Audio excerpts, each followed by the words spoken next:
Muito boa noite, seja muito bem-vindo, seja muito bem-vinda a mais uma gravação do nosso podcast Physio Insight, um projeto onde eu falo que você tem que ouvir na lata, doa quem doer, sempre baseado nas melhores evidências científicas disponíveis. E hoje a gente vai falar sobre dor e o impacto na função do paciente, o impacto do diagnóstico na função do paciente. A gente vai entender como é que fatores que não são físicos interferem na qualidade de vida, na função, no sexo, no trabalho, na depressão, na ansiedade, com todas essas explicações que eu vou te dar aqui nessa live. Então, se você é fisioterapeuta, você vai ficar ligado como é que eu abordo esses perfis de pacientes que a gente classifica como yellow flag, como a dor crônica verdadeira, não aquela dor crônica que só tem a linha do tempo como marco. Ah, passou de 3 meses, é crônico. Como é que a gente aborda esses pacientes que são mais complexos? Porque hoje em dia a gente vê vários profissionais, e aí eu falo da área da fisioterapia, os fisioextensores, né? O cara mete extensão na coluna da paciente, o paciente vai melhorar, e quando não resolve com extensão, não sabe mais o que é que faz. Profissionais que vivem pulando etapas nos testes de movimento e aí não sabe o que é que melhora, o que é que piora, o que é que agrava os pacientes. Beleza? Então vamos lá. Quando um paciente tem dor, automaticamente a dor nunca vem sozinha. A dor sempre vem com medo associado, preocupação associado e uma ansiedade natural associada. Ansiedade para querer resolver aquele problema o mais rápido possível para não ter impacto na função. Um exemplo, eu tenho uma vovozinha que foi atendida hoje ela teve alta, ela fez 4 atendimentos e os 4 atendimentos o foco foi em reeducar a carga de flexão dessa vovozinha, porque a queixa dela era de dor lombar quando carregava o neto. O neto tem 2 anos, ela não quer simplesmente não vou carregar meu neto. Ela não quer isso. Ela quer poder carregar o neto com menos dor. Então a dor teve um impacto na função dela. Então a gente ficou mimetizando a carga do neto, fazendo com que ela carregasse a cadeira de forma repetida, expondo ela gradativamente ao movimento que ela tem medo. E por que eu estou falando de medo? Porque essa paciente, ela passou por um médico, um ortopedista, que falou para ela que ela não podia dobrar. Ela não podia dobrar para pegar peso, porque se ela dobrasse para pegar peso, a hérnia ia comprimir a raiz do nervo ciático dela e ela ia ficar cada vez mais incapacitada e que ela teria chance de ir para a cirurgia para não ficar na cadeira de roda. Olha que loucura! Então, nenhum médico, nenhum fisioterapeuta, nenhum educador físico, nenhum profissional da saúde tem o poder de condenar o paciente para algum tipo de movimento. Sabe por quê? Porque mais do que nós, profissionais da saúde, o corpo do paciente fala com o paciente através da resposta do sintoma. Todos os pacientes, eu estou falando todos, eu não estou falando de 99%, eu estou falando de 100% dos pacientes que chegam aqui no consultório, que sentam nessa cadeira, eles sabem o que agravam ele. Eles sabem, toda vez que faz aquela atividade, o que agrava ele. E ele sabe também quando existe aquilo que melhora ele. Quando ele deita de lado, quando ele bota um travesseiro entre as pernas, quando ele faz um movimento X, quando ele senta com o pé na cadeira. Os pacientes me contam tudo que eu sei. Eu só faço sistematizar as informações para tentar avaliar. E qual que é o impacto do diagnóstico na função desse paciente? Imagina que essa paciente, ela foi pro ortopedista que pediu uma ressonância magnética e a ressonância magnética dessa senhora veio com a hérnia de disco extrusa posteromediana à esquerda. Aí ela ficou com muito medo de dobrar. Aí o ortopedista passou para ela hidroginástica e RPG. O erro começa aí. Por que o erro começa aí? Porque o médico, ele não tem habilitação profissional para prescrever o tratamento fisioterapêutico. Assim como eu, fisioterapeuta, não tenho habilitação profissional para prescrever o tratamento medicamentoso, cirúrgico, de intervencionista em dor. Eu preciso de um anestésio, eu preciso de um ortopedista. Assim como eu, fisioterapeuta, não tenho habilitação profissional para trabalhar difusão de pensamentos automáticos. eu preciso do psicólogo. Então, a sociedade tem aquela teoria de que o médico sabe mais que todos os profissionais. Ele sabe mais de medicina. O fisioterapeuta sabe mais de fisioterapia, o psicólogo sabe mais de psicologia. E assim sucessivamente. Quando essa paciente ficou com medo de dobrar e foi para a hidroginástica, ela não se sentiu bem.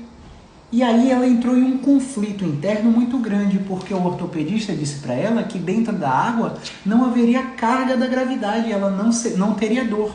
Mas houveram vários movimentos da hidroginástica que produziram a dor nela. Inclusive, toda vez que ela ia para a hidroginástica, ela voltava pior. Então, muitas vezes, assim, tem casos que a hidro é sensacional, a hidroginástica e a hidroterapia. Mas, na maioria deles, para pacientes com dor, não. Sabe por quê, pessoal? Hidroginástica é uma atividade física, não é um tratamento. É um tratamento para obesidade, é um tratamento para depressão, é um tratamento para ansiedade. E ainda assim, o desfecho é substitutivo, é secundário, isto é, não é a via principal que melhora a depressão e a ansiedade. Ela é uma via coadjuvante, mas para dor não é tratamento. Hidroterapia é tratamento. Hidroginástica, você com várias pessoas na piscina e um educador físico prescrevendo exercícios. Hidroterapia, você e o fisioterapeuta na piscina prescrevendo o tratamento subaquático para você. A partir daí, ele vai utilizar de várias técnicas específicas da fisioterapia aquática, que é uma especialidade da fisioterapia, vai utilizar de Halliwick, de Bad Ragaz, de Watson, de várias técnicas que a fisioterapia aquática tem. Isso é tratamento. Hidroginástica não é tratamento para dor. Assim como natação não é tratamento para coluna. Eu tenho uma porrada de paciente que chega aqui com diagnóstico de hérnia de disco, morrendo de medo de fazer atividade, e o ortopedista simplesmente fala, vá fazer natação, vá fazer hidroginástica, vá fazer RPG. E o paciente acredita, o paciente chega para mim, o ortopedista pediu que eu fizesse isso. E mal sabe ele que o ortopedista não sabe de nada nesse sentido do tratamento fisioterapêutico. Então, quando eu, fisioterapeuta clínico da área musculoesquelética, avalio os pacientes, eu vejo, ó, isso aqui não é para hidro não, terapia não, isso aqui é para Mackenzie. Ó, isso aqui não é para Mackenzie não, isso aqui é para PNF. Isso aqui não é para PNF não, isso aqui é para CFT. Isso aqui não é para CFT, isso aqui é para TBC. Isso aqui não é para TBC, isso aqui é para osteopatia. Osteopatia não resolve isso não, isso aqui é para acupuntura. Porque eu, enquanto fisioterapeuta clínico, avalio o paciente, faço o exame físico, eu descarto a probabilidade de patologias graves associadas, encontro movimentos que fazem com que o sintoma do paciente mude e de acordo com a classificação eu te digo assim, ó, seu tratamento vai durar 4 sessões, seu tratamento vai durar 8 sessões, 2 meses, seu tratamento vai durar 3 meses, 12 sessões. Só que seu tratamento não é só comigo, seu tratamento precisa de mim e de Tati. Porque eu, enquanto fisioterapeuta, não consigo tratar as barreiras de recuperação que você apresenta. Só a psicóloga. Eu, enquanto fisioterapeuta, não consigo fazer nada, nenhuma técnica que vá dentro da raiz do seu nervo e desinflame a raiz do seu nervo. Isso só anestesiologista pode fazer através de um bloqueio transforaminal, através de um bloqueio simpático, através de um bloqueio venoso, através de uma medicação específica para que você consiga tolerar os movimentos que a gente está te expondo gradativamente. Então, atualmente, eu não fazia isso, tá? Mas atualmente, eu abro mão de pacientes que não consigam fazer o tratamento associado. Não são todos. Porque existem pacientes que melhoram só com o meu tratamento. Existem pacientes que eu avalio e que não é para mim o problema. A avaliação musculoesquelética não encontra nenhum achado do exame físico que seja tratável para que ele melhore da dor. Então a gente encaminha para o psicólogo. Ou a gente não consegue resposta a movimento e a gente encaminha para o médico para fazer uma infiltração, para fazer um bloqueio. O que é que acontece? É que, por nós sermos um serviço particular, muitas vezes o paciente busca o plano de saúde achando que o plano de saúde é a salvação da lavoura e fazem todos esses tratamentos antes de fazer a fisioterapia musculoesquelética. E quando ele faz tudo isso antes da musculoesquelética, ele vem para a fisioterapia musculoesquelética achando que já tentou de tudo. Eu já fiz o tratamento X, Y, Z e não melhorei. Aí eu chego aqui e avalio, ó, seu caso é para osteopatia. Você reúne essas 5 características que me diz que você vai melhorar rápido, em 4 semanas, se eu te fizer uma manipulação espinhal. Se eu te fizer um movimento balístico que vai gerar o thrust. Então, online a gente consegue descobrir isso. Só que aí o paciente fala, qual é a técnica que você... O paciente chega procurando a técnica. Ah, eu quero osteopatia. E aí a gente avalia e vê, ó, osteopatia não é para você. Sua dor é radicular, é abaixo do joelho, não responde a movimento, se eu te manipular eu te agravo. Você quer osteopatia? Ah, eu quero liberação miofascial. Liberação miofascial? Você tem um tecido conjuntivo frouxo e você tem um tecido conjuntivo denso. O frouxo é frouxo para melhorar a permeabilidade da membrana, melhorar o influxo de cálcio e melhorar todos os nutrientes teciduais que fazem sua musculatura funcionar. Eu vou gerar microtraumas sucessivos no tecido conjuntivo frouxo para o corpo liberar colágeno tipo 3, reduzir fibronectina e elastina e tornar o tecido conjuntivo frouxo denso. E eu vou gerar tanta pressão miofacial para alcançar o tecido conjuntivo denso, que é denso porque precisa ter sustentação e força para o movimento. E aí eu vou liberar o que é denso para torná-lo frouxo para prejudicar o movimento. Que fundamentação científica tem a liberação miofacial que esse paciente está procurando? Ah, mas eu tenho um efeito neurofisiológico da liberação miofacial que faz com que eu saia com menos dor. Em quantos dias você precisa liberar de novo o tecido? 24 horas? 72 horas? Vai ficar fazendo liberação miofacial para o resto da vida, dependendo de rolinhos, de máquinas de pistola, de bolinhas especuladas, de terapeutas que só sabem amassar o seu tecido sem fundamento nenhum, sem objetivo nenhum? Ah, mas quando eu fiz a liberação, eu melhorei a amplitude de movimento do meu tornozelo, da minha coluna, do meu ombro. Massa! Quantas vezes você teve que fazer de novo? Ah, e o que é que tem que fazer de novo? O que é que tem que uma hora o paciente entende que você não está dando ferramenta para ele melhorar sozinho e não precisar de você. Uma hora o paciente passa por uma fase da vida que ele não tem recurso financeiro para pagar você. E aí, o que é que ele aprendeu com você? O que é que ele pode fazer sozinho para não precisar te pagar de novo para tratar você?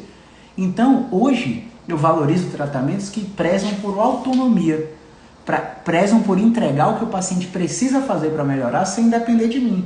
Então hoje eu tenho pacientes na Austrália, eu tenho pacientes em Portugal, eu tenho pacientes no Canadá, brasileiros que fazem consulta online comigo e que muitas vezes não precisam se consultar, porque já aprenderam o que tem que fazer sem relato de trauma, que eu sempre falo assim, teve trauma, foi dor pós-trauma, vá no ortopedista, foi dor sem trauma, vá no fisioterapeuta, porque a gente tem que ter isso muito bem claro.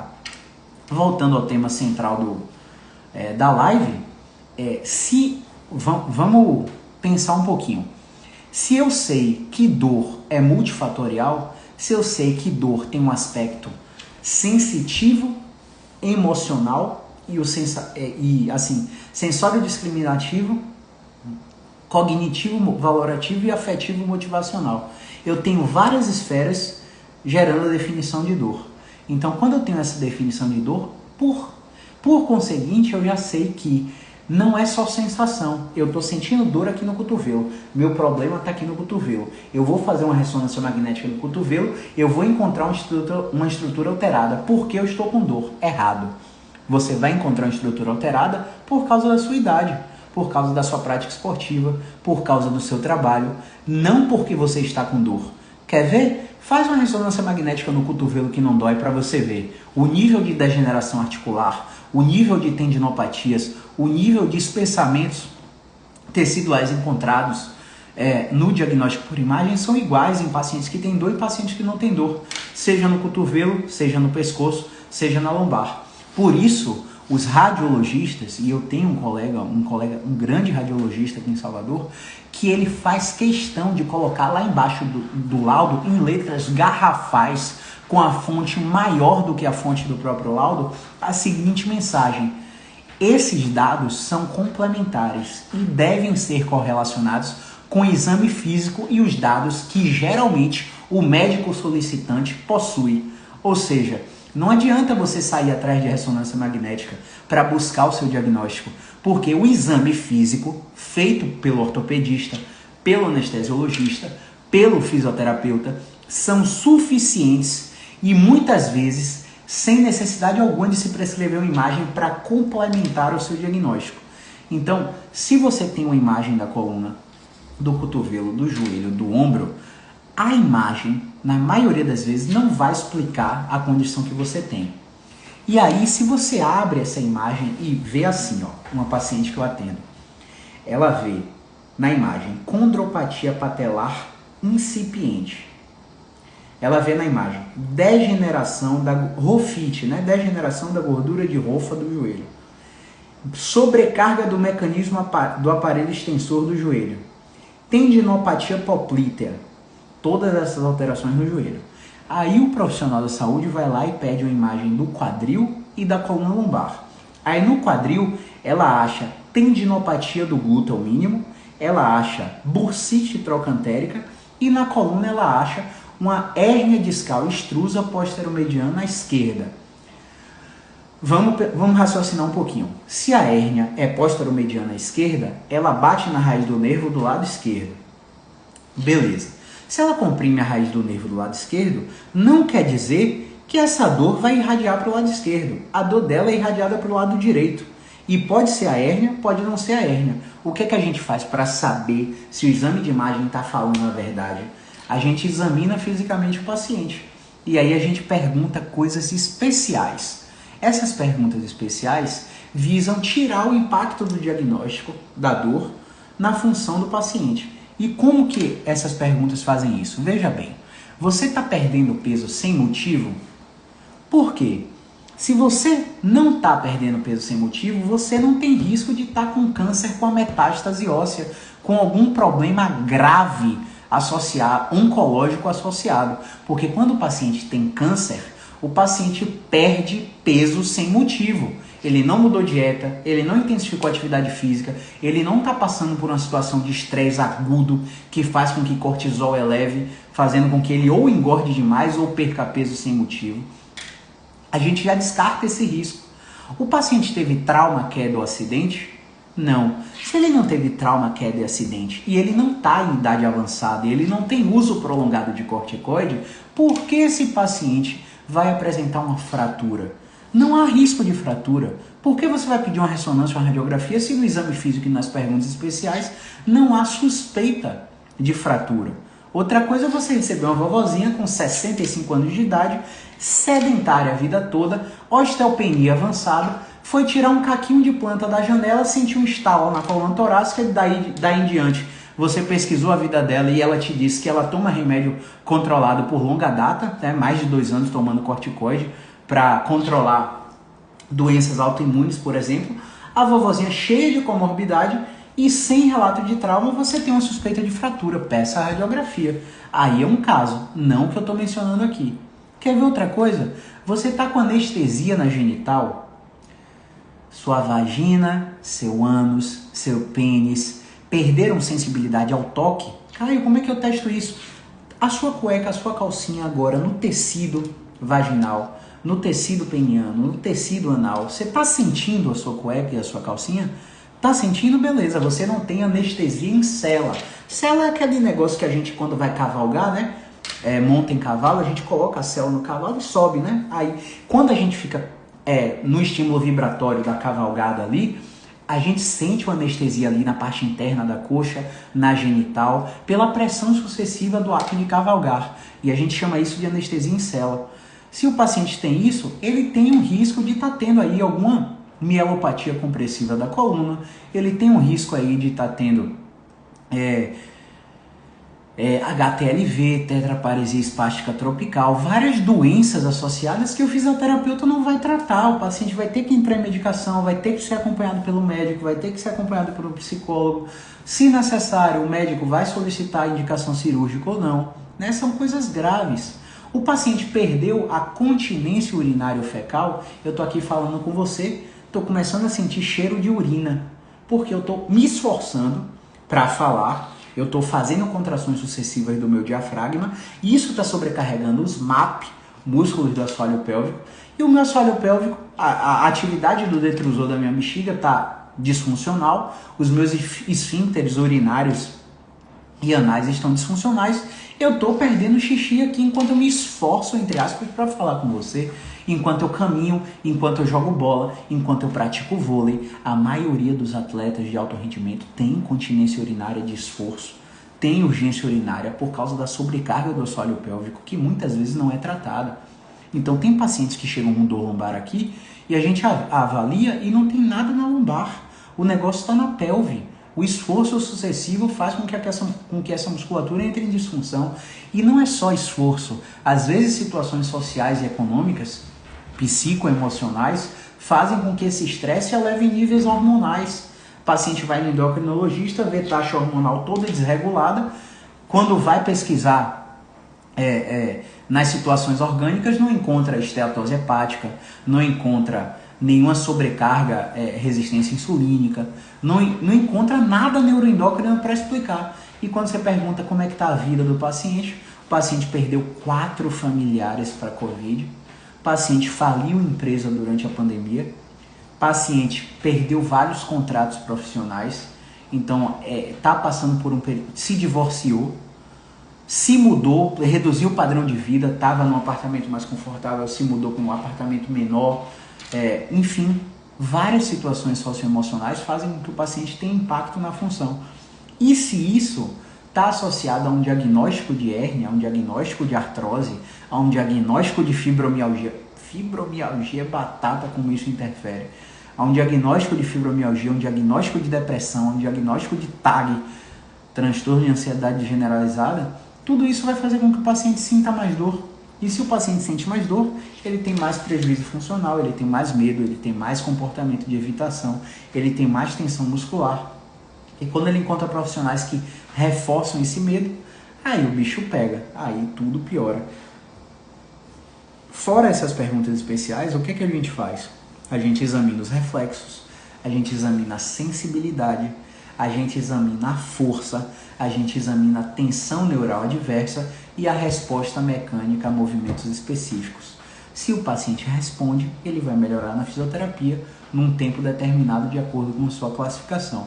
Se o paciente não responde, talvez ele precise de bloqueio junto e de terapia junta. Basicamente é isso.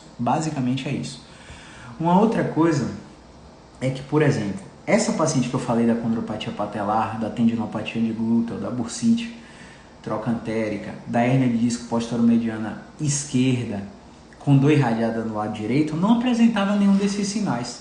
Só que ela já passou por tantos profissionais do plano de saúde que colocaram medo nela, que ela não está conseguindo mais fazer os movimentos que ela tem que fazer. Ela sempre sente dor para agachar, sempre sente dor para fazer uma ponte, sempre sente dor para curvar, para pegar algum objeto, sente dor sentado prolongado dirigindo e fica catastrofizada, morrendo de medo daquilo ser uma situação grave. E aí quando ela retorna aqui, eu falo para ela, veja bem, como você está comparado à última consulta, 1 semana, 15 dias? Eu acho que eu estou igual, não estou melhorando. E aí ela decide ver o copo meio vazio em vez de ver o copo meio cheio. Por que eu estou falando isso? Porque muitos pacientes, o fato de não agravar com o movimento é muito bom, porque ele vai se encorajando, ele vai tendo cada vez mais motivação para se movimentar, porque ele não está piorando. E aí, o fato dele não piorar e encorajar para fazer mais movimento ao longo de 4 semanas, ao longo de 6 semanas, ao longo de 8 semanas, faz com que o cérebro desse paciente comece a liberar analgésicos naturais na corrente sanguínea, opioides endógenos, inibir glutamato, inibir substância P, que são substâncias que fazem a neuroinflamação. Aquele paciente que está com tanta dor que fazer um cafuné, ele acha que está machucando o couro cabeludo. Aquele paciente que está sentindo o ventinho do ar-condicionado no pescoço, em vez de sentir calafrio, ele está sentindo dor. Aquele paciente que o vento proporcionado pelo ventilador na pele faz doer. Aquele paciente que está sentado sem fazer nenhuma movimentação brusca e do nada ele levanta com a mão na coxa, e o fato dele colocar a mão na coxa faz com que ele sinta dor. paciente que está com dor em repouso. O problema não é lesão, você não tem uma ferida aberta. Seu corpo, naturalmente, em cerca de 21 dias, consegue reparar os seus tecidos se você não tem uma doença reumática, uma artrite reumatoide, gota, né? Se você não tem uma gonartrose avançada de joelho, uma síndrome miofacial, diagnósticos que o reumatologista dá para você, que confirmam que você está num quadro inflamatório. Você vai precisar de remédio, vai precisar de terapia, vai precisar de fisioterapia. Mas o que a gente vê aqui? A maioria dos pacientes não apresenta esse quadro. A maioria dos pacientes só apresenta rigidez para um movimento. Então, se você está com dor aí, eu quero que você faça um teste. Mexa seu corpo em qualquer direção e descubra se alguma dessas direções aliviam ou aumentam a sua dor. Se aliviar ou se aumentar, esqueça inflamação. Esqueça, seu problema é rigidez, seu problema é mecânico, tem movimento travado, mas eu me movo e faço tudo. Você se move em amplitude média. Eu tô aqui sentado, você acha que minha coluna está na capacidade máxima de dobrar? Eu tô aqui com meu pescoço rodado para a direita olhando para vocês. Você acha que meu pescoço está rodado na amplitude final ou na amplitude média? Eu tô aqui com os dedos cruzados. Você acha que minha falange está em amplitude média ou está em amplitude final? Claro que está em amplitude média. E quando a gente não usa a articulação em amplitude final, a gente começa a acumular rigidez naquela amplitude que a gente não está utilizando. É aquela vovozinha que começa a deformar a mão porque não usa a mão em amplitude final. É aquele paciente que começa a apresentar uma postura antálgica porque não move em amplitude final. Tudo isso vai fazer com que o paciente perpetue o sintoma. E nessa perpetuação do sintoma acontece o segundo problema. O segundo problema é a busca incessante por outras opiniões de profissionais de saúde. E aí, por exemplo, essa paciente, ela foi para o RPG e falaram para ela que ela tem uma lordose avantajada e ela tem que fazer uma retroversão da pélvica para alinhar a lordose. Terceiro diagnóstico. O primeiro diagnóstico dela foi da hérnia de disco, tá? Então, para ela, depois da consulta ortopédica, ela tinha um disco da coluna fora do lugar, comprimindo o nervo e produzindo a dor irradiada na perna. Depois disso, ela foi para a hidroginástica. Na hidroginástica, o educador físico falou para ela que ela tinha fraqueza na coluna e que ela tinha que fortalecer a coluna. E aí passou exercícios para fortalecer a coluna na água. Então, disco fora do lugar, fraqueza da coluna. Ela foi para RPG e falaram que ela tinha uma hiperlordose, ou seja, posição da coluna errada, postura errada. Depois da RPG, ela foi para acupuntura. E ela falou: doutor, o que é que eu tenho?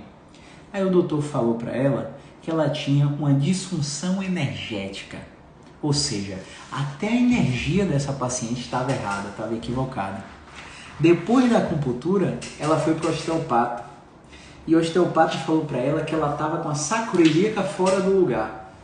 5 diagnósticos, só até aí. Depois do osteopata, ela foi para o quiropraxista, experimentar a quiropraxia, que ela queria entender o que era diferente no tratamento. O quiropraxista falou que ela estava com a vértebra lombar subluxada, também fora do lugar. 6 diagnósticos. E todos esses profissionais fizeram tratamentos com essa paciente e essa paciente não melhorou. No 6º diagnóstico, ela começou a sentir uma ardência na perna. E essa ardência, ela referiu que essa ardência fazia ela se sentir louca, né? Fazia ela endoidar. E aí, o pessoal da família dela começou a subjugar a realidade da dor que ela sentia. Não acreditar que ela sentia tanta dor como ela referia. E isso gerava uma crença muito negativa nessa paciente e um sentimento de desesperança, porque nem os familiares dela acreditavam no que ela estava falando. Pense como isso é complicado. Indicaram para ela um psiquiatra. O psiquiatra falou para ela que ela tem depressão. E de fato ela concorda que tem depressão. Pelos pensamentos que ela manifesta, pela fala dela, pelo discurso dela, é muito peculiar que ela não tenha depressão. Mas eu não sou médico, eu não posso diagnosticar depressão nela. E aí ela ganhou o 7º diagnóstico. Depois do psiquiatra, ela foi para uma psicanalista. Na psicanálise, ela fazia... Perdão, não sei se é psicanálise não, mas é uma área da psicologia aí que ela fazia regressões. E nessas regressões, a fundamentação é que ela ia encontrar o problema dela que estava fazendo ela sofrer até hoje. E ela tem 3 anos dessa terapia e ela não encontrou esse problema ainda. Então, 8 diagnósticos. E aí ela chegou até mim. Caio, eu vim aqui, como foi que ela me falou? Eu vim aqui para ver se meu problema tem jeito. Porque eu vejo você falar nas redes sociais que quando você não consegue tratar essa paciente, os pacientes você consegue encaminhar para o profissional que tratará o problema. E eu quero saber se o meu caso tem jeito. Veja, dor lombar irradiada para a perna esquerda, só que na apresentação clínica ela tinha também dor no glúteo direito irradiada para a perna direita. Ela tem um quadro que a gente chama de dupla apresentação clínica. Ela tem 2 obstruções de movimento na coluna, uma causando dor irradiada em uma perna e outra causando dor irradiada na outra. Muitos fisioterapeutas iam chamar isso de estenose. E na imagem da coluna dela é compatível com estenose. E aí a gente começou a fazer o exame físico. Ela foi negativa para todas essas perguntas especiais que eu referi. Ela foi negativa para hiperreflexia, sem alteração de sensibilidade, sem perda de força, sem tensão neural adversa. Tudo isso fez com que eu nem tocasse no exame de imagem dela primeiramente. E aí a gente começou a investigar movimentos. Quando a gente começou a investigar movimento, eu achei um movimento que ela faz uma flexão do tronco com um pé na cadeira. E aí o pé que eu botei na cadeira foi o pé direito. Porque eu queria tirar a tensão da raiz nervosa do lado direito para ver o que acontecia com a perna esquerda. Porque foi uma dor que surgiu primeiro nela. E aí, quanto mais ela fazia essa flexão em pé, com o pé no degrau, com o pé na cadeira, mais ela diminuía a dor na perna que estava no chão. E eu pedi para ela repetir. Ela fez 2 séries de 35 repetições e eu botei ela em pé de novo e perguntei como é que estava a dor dela. E ela começou a rir. E eu perguntei por que ela estava rindo. Ela, porque não está doendo minha perna. Pela primeira vez não está doendo minha perna. Tá, isso é bom, mas calma. Eu preciso saber se isso é duradouro. Como é que está a outra perna? Não, a outra perna ainda está doendo. Aí eu falei, beleza, vamos testar agora sem gravidade. Eu coloquei ela deitada e fiz uma rotação do tronco nela. E deixei ela lá 5 minutos e fiquei conversando com ela, perguntando o tempo todo o que estava acontecendo com o sintoma. E ela falou que ela não estava com a dor na perna. Só que a perna que ficou na cadeira continuava doendo. Então, qual foi a conclusão que eu tive? Que eu encontrei um movimento nela que destravou a coluna dela ao ponto de tirar a dor de uma das pernas. Só que o movimento que diminuía a dor na perna a dor que ficou na outra perna, agravava a dor que eu tinha acabado de tirar. Ou seja, não dava para mandar essa paciente para casa com os 2 movimentos, porque um tirava a dor de uma perna e o outro colocava a dor nessa perna, tirando da perna direita. Vamos simplificar aqui, porque ficou confuso até para mim. Ela tem dor nas 2 pernas e um movimento tirou a dor da perna direita e não alterou a da perna esquerda. Quando eu coloquei o movimento para tirar da perna esquerda, agravou a da perna direita. Não dava para passar os 2. Se não ficou claro, pergunta nos comentários. Que eu explico de novo. Nessa brincadeira eu selecionei o movimento que tirava a dor da perna principal dela e mandei ela para casa. Ela foi para casa fazendo o movimento e voltou com mais dor na perna direita, só que sem dor na perna esquerda. E aí eu tentei tratar a perna direita dela e não consegui, porque tudo que eu fazia para aliviar a perna direita agravava a esquerda. Então eu pedi mais uma vez que ela fosse para casa, avançando no movimento que tirava a dor da perna esquerda. E quando ela voltou na 3ª visita, eu avaliei ela e o movimento que tirava a dor da perna direita não agravava mais a esquerda. Por quê? Eu esperei Eu esperei a completa desobstrução da coluna que tirava a dor de uma das pernas dela. Eu não tive pressa. Eu testei, baseado no teste, eu prescrevi o exercício. Essa paciente, na terceira semana de atendimento, não estava mais usando analgésico, não estava mais usando antidepressivo, não estava mais usando ansiolítico. Não é porque eu pedi para tirar, é porque a dor diminuiu a tal ponto que ela não sentiu necessidade de usar o remédio para controlar essa dor. E quando eu vejo fisioterapeutas reforçando a crença de diagnóstico, analisando o exame de imagem, perguntando para o paciente onde é que dói baseado no exame de imagem, falando sobre hernia de disco, falando sobre fibromialgia, eu vejo que esse fisioterapeuta queria ser médico. Esse fisioterapeuta ele não pegou a raiz do que é ser fisioterapeuta. Quando o paciente tem uma lesão traumática, tem um pós-operatório, tem uma doença, é importante achar o diagnóstico. Mandar para o médico para ter o diagnóstico. Quando o paciente tem dor sem relato de trauma, o diagnóstico não importa. Nós fisioterapeutas tratamos função. Eu dei alta para uma vovozinha essa semana que ela só queria carregar. Eu dei alta para uma vovozinha essa semana que ela só queria carregar o neto. Ela ainda está com dor, mas agora ela consegue carregar o neto. Ela está 70% melhor, ainda tem dor. Eu não quero zerar a dor dela. Eu quero fazer com que carregar o neto não agrave a dor dela.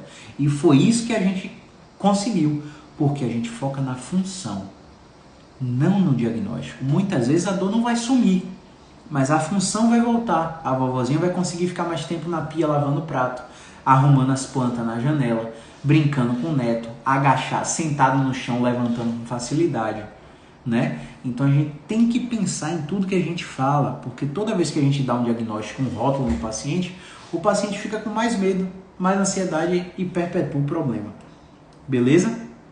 Então, acho que era isso que eu tinha para falar hoje.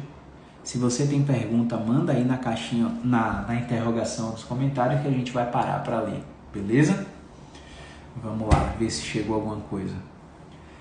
Marcos Nascimento, Jane Rodrigues, Gabriela Arandiba, Andréa Rodrigues 20, Grande Edu, Edmarla Santos, Ana Ventori, personal trainer. Olha, dor crônica de coluna e sofro com a minha fibromialgia. Deve ter chegado agora na live, né? Falei muito sobre isso. Deixa eu ver se chegou alguma pergunta aqui. Cadê?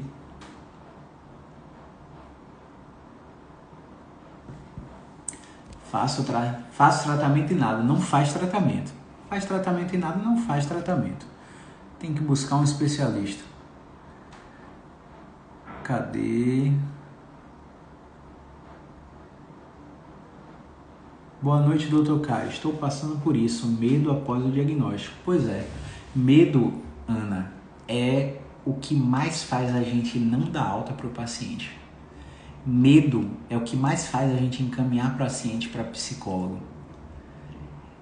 Você não vai enfrentar o seu medo do nada. Você precisa de um profissional para te expor gradativamente ao seu medo.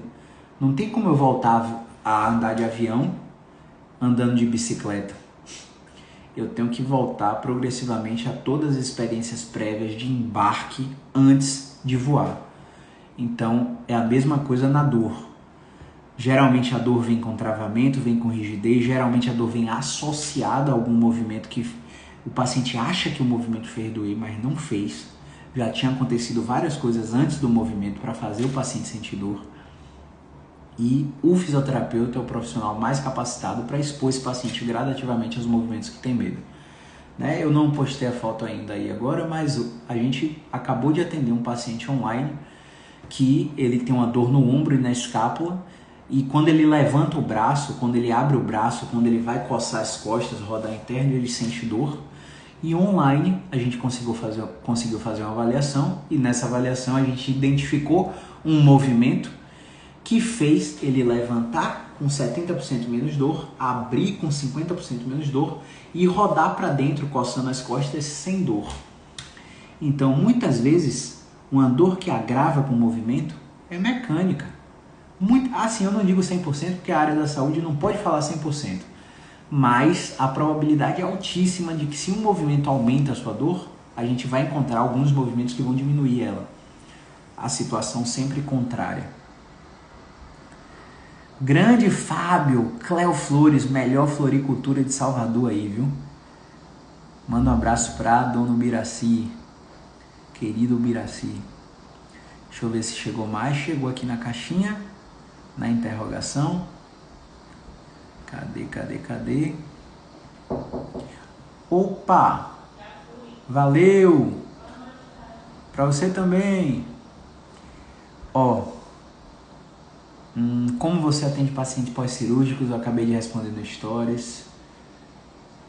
Tem uma hérnia de disco. Cadê? Não tô conseguindo abrir a pergunta aí. Ah, tá. Ó, vamos lá. Tem uma hérnia de disco na lombar e sempre dá uma travada. O que fazer? Procurar um fisioterapeuta musculoesquelético, né? Hérnia de disco, você deita de barriga para cima e tenta levantar sua perna reta. Você não consegue levantar. Hérnia de disco, sua dor é abaixo do joelho, é abaixo do cotovelo, não é no pescoço, não é na lombar. Hérnia de disco, você tenta ficar na ponta do pé e não consegue. Hérnia de disco, você tenta ficar no calcanhar e não consegue. Hérnia de disco, você toca na lateral das pernas simultaneamente e a sensibilidade está ausente. Você não sente o toque. A sensibilidade é reduzida. Isso é hérnia de disco. Hérnia de disco pode fazer você não controlar a urina. Hérnia de disco, tossir e espirrar dói. Hérnia de disco tem todos esses sinais. E assim, quando você faz um exame de imagem, 95% dos casos você acha hérnia de disco. Mas a dor, na maioria dos casos, não é por causa da hérnia. Então, eu botei nos stories essa semana, enquanto o paciente continuar tratando o diagnóstico, ele não melhora. Ele só melhora quando ele esquece o diagnóstico e trata o que ele sente. Muito direct eu recebo todo dia. Caio, eu tenho síndrome do impacto. Caio, eu tenho hérnia de disco. Cara, o que você tem não interessa. O que você sente? Me conta da sua vida. Como é que você está dormindo? Você está bebendo água? Você faz atividade física? Você está obeso? Você está sedentário? Como é que está seu estresse? Como é que está seu relacionamento? Como é que está sua relação de esforço dado e recompensa recebida no trabalho? Como é que está você nas posições do dia a dia? Sentado prolongado, em pé prolongado? Está mudando de postura a cada hora? Ou está ficando parado, jogado no sofá assistindo Netflix? Está discutindo todos os dias com sócio, com funcionário, com chefe, com mulher, com marido, com filho, com irmão? Todo dia você tem um fator de estresse que te coloca na tomada no 220. Seu cérebro no 220 faz o quê? Dorme e relaxa? Digere e dorme? Não. Ele te prepara para lutar ou fugir. O seu cérebro, ele libera substâncias que fazem você se preparar para um golpe, para um ataque, para um assalto. E ele não sabe distinguir se você tomou uma paulada de um assaltante que está com a arma na sua cabeça para roubar seu carro ou se você está discutindo com sua esposa. As substâncias liberadas pelo cérebro, caramba, quase que sai cebolinha. As substâncias liberadas pelo cérebro são iguais nas duas situações. O cérebro não distingue isso. O seu comportamento é o que você controla. E se você está com dor,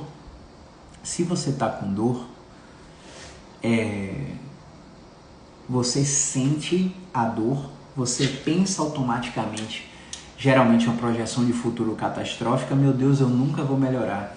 Meu Deus, eu já fiz cirurgia e não melhorei. Eu já tomei anti-inflamatório e não melhorei. Já fiz RPG, pilates, hidroterapia, osteopatia, quiropraxia, não melhorei.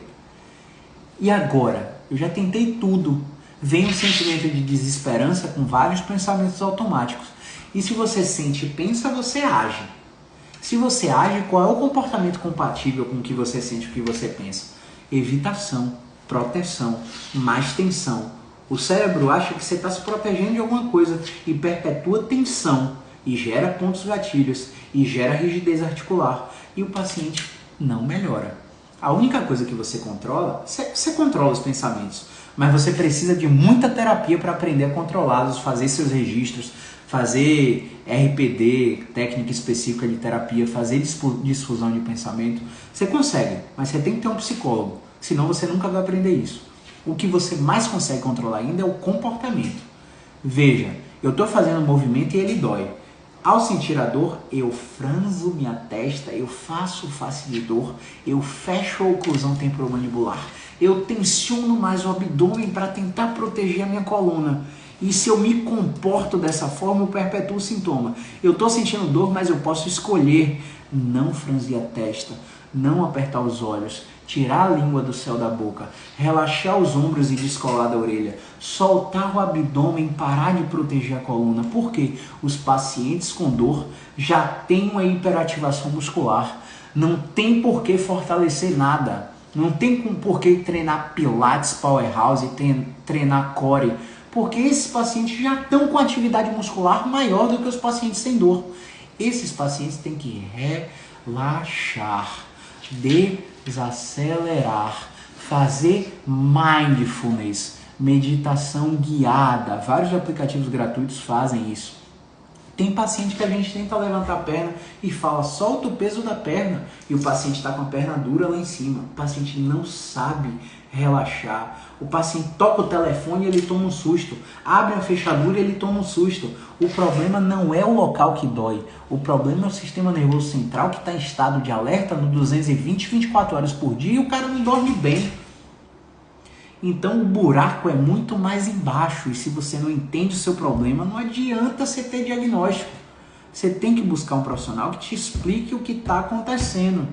Não um cara que te explique o que você tem. Ah, eu tenho artrose, eu tenho hérnia, eu tenho impacto, eu tenho inflamação. O que que você sente, meu amigo? Essa é a pergunta. É isso que você tem que tratar.